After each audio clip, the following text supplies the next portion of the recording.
바이블 GPS 제25일입니다. 성경을 읽는 바른 자세. 이사야 43장 21절 말씀. 이 백성은 나를 위하라고 내가 지은 백성이다. 그들이 나를 찬양할 것이다. 하나님은 찬양받기 위해 사람을 창조하셨습니다. 처음 이 말씀을 읽었을 때는 하나님이 자기 만족을 위해 사람을 지으신 것 아닌가 싶어 왠지 거북했습니다. 죄로 타락한 생각은 말씀을 오해합니다. 성령의 조명을 받고 이 말씀을 다시 보니 이런 생각이 들었습니다. 사람을 늘 찬송할 수밖에 없는 행복한 존재로 지으셨구나. 우리는 무언가 기분 좋은 일이 생길 때, 행복할 때 흥얼흥얼 노래 부릅니다. 찬송은 억지로 부를 수 있는 노래가 아닙니다. 하지만 이 땅의 어떤 행복도 영원하지 않습니다. 오히려 찬송보다 한숨이 더 많은 것이 이 땅의 삶입니다. 그러나 하나님은 사람을 찬송하는 존재로, 다시 말해 행복한 존재로 지으셨습니다. 하나님을 만나면 자신도 모르게 흥얼흥얼 노랫가락이 나옵니다. 찬송이 나옵니다. 하나님 안에서 누리게 되는 이 만족과 행복에 대해 성 어거스틴은 이렇게 고백했습니다. 당신은 우리를 지으실 때 당신을 향하여 살도록 창조하셨기에 당신 안에서 쉴 때까지 우리 마음이 쉴 수 없습니다. 사람은 하나님의 사랑을 받는 존재로 지으셨고 그 사랑에 대한 우리의 응답은 하나님을 찬송하는 것입니다. 이보다 더 큰 행복은 없습니다. 사도 바울은 복음을 전하며 많은 고난을 겪었지만 그는 행복했고 그래서 늘 찬송하는 삶을 살았습니다. 그의 행복의 이유는 이 땅에서 잘 먹고 잘 사는 편안함이 아니라 하나님의 자녀가 되어 누리는 신령한 복 때문이었습니다. 에베소서 1장 3에서 6절 말씀. 우리 주 예수 그리스도의 하나님 아버지를 찬양합시다. 하나님께서는 그리스도 안에서 하늘에 속한 온갖 신령한 복을 우리에게 주셨습니다. 하나님은 세상 창조 전에 그리스도 안에서 우리를 택하시고 사랑해 주셔서 하나님 앞에서 거룩하고 흠이 없는 사람이 되게 하셨습니다. 하나님은 하나님의 기뻐하시는 뜻을 따라 예수 그리스도를 통하여 우리를 하나님의 자녀 삼으시기로 예정하신 것입니다. 그래서 하나님이 하나님의 사랑하시는 아들 안에서 우리에게 거저 주신 하나님의 영광스러운 은혜를 찬미하게 하셨습니다.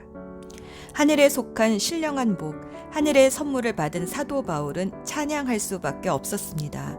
흠 많고 죄 많은 사람을 하나님이 선택해 주시고 사랑해 주셔서 거룩한 하늘 가족이 되는 복을 주셨습니다. 내가 하나님의 가족이라니, 이렇게 흠 많고 죄 많은 사람이 어떻게, 도무지 믿을 수가 없는데 빼도 박도 못한 증거를 내놓으십니다. 바로 예수 그리스도와 그 십자가입니다. 이것이 하나님의 뜻입니다. 이것이 하나님의 은혜입니다. 이 사실을 알고도 흥얼흥얼 기뻐 찬송이 나오지 않는다면 둘 중 하나입니다. 첫째는 믿지 못해서이고 둘째는 이 선물이 얼마나 귀한 것인지 아직 몰라서입니다. 그래서 하나님은 이 선물이 무엇인지 성경을 통해 상세히 설명해 주셨습니다. 성경을 읽어가며 하나님이 주신 신령한 복, 그 선물이 무엇인지 깨닫게 될 때마다 우리는 하나님께 감사하며 찬양할 수밖에 없습니다. 아무리 좋은 선물이라도 풀어보지 않으면 내 것이 될 수 없습니다. 아무리 좋은 성경이라도 읽지 않으면 하나님이 주신 선물이 무엇인지 모릅니다. 오늘도 성경을 읽으며 하나님이 주신 이 신령한 선물들을 풀어봅시다. 오늘의 여정.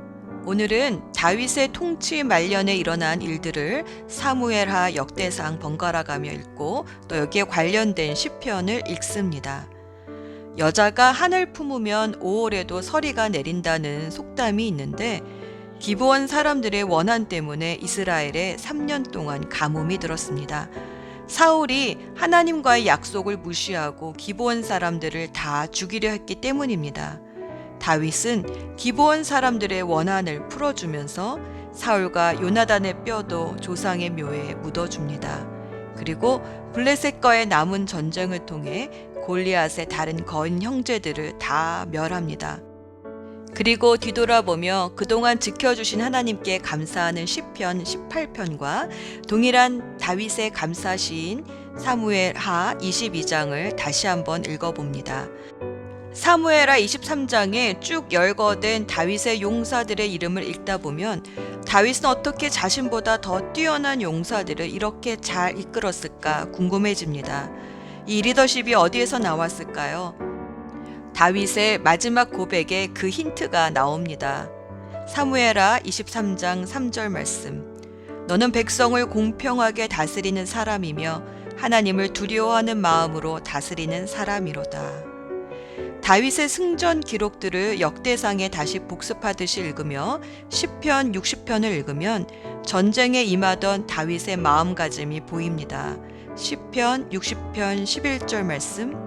우리가 적과 싸울 때 도와주소서. 사람의 도움은 아무 소용이 없습니다. 하나님의 도우심으로 우리가 이길 수 있습니다.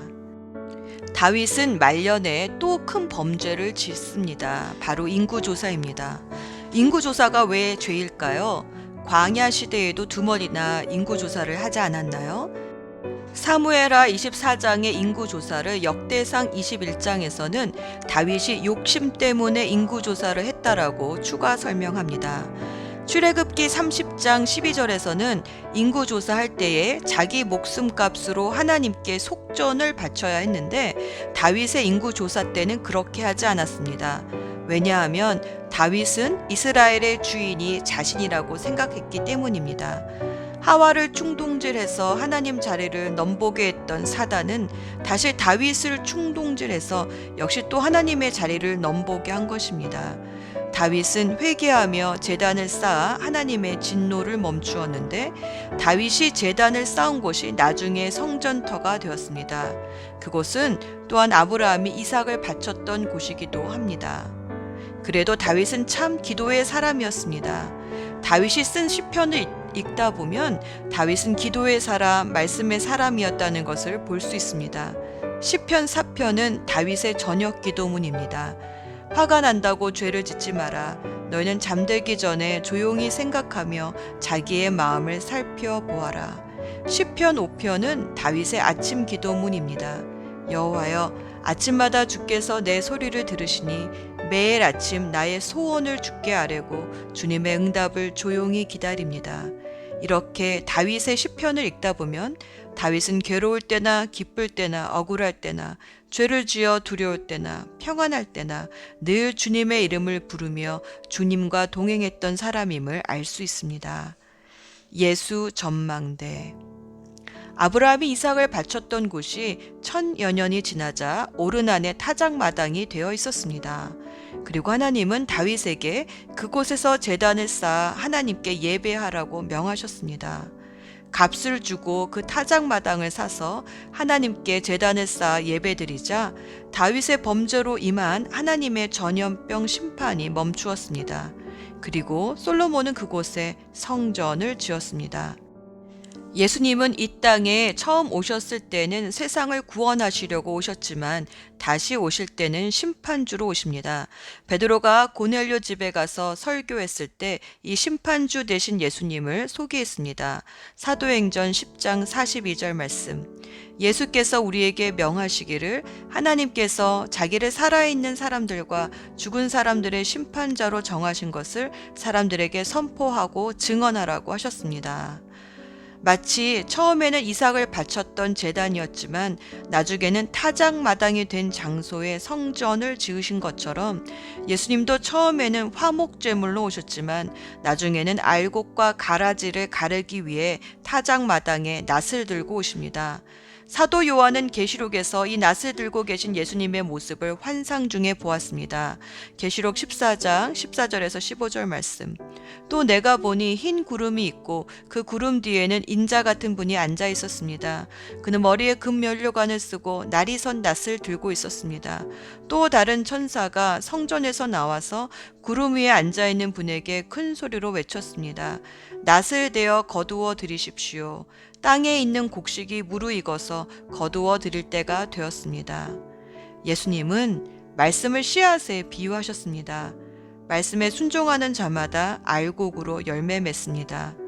우리가 하늘 타작 마당에 설 그날 주님께서 낫을 드신 것은 우리를 거두어 당신의 곳간에 두시기 위함입니다.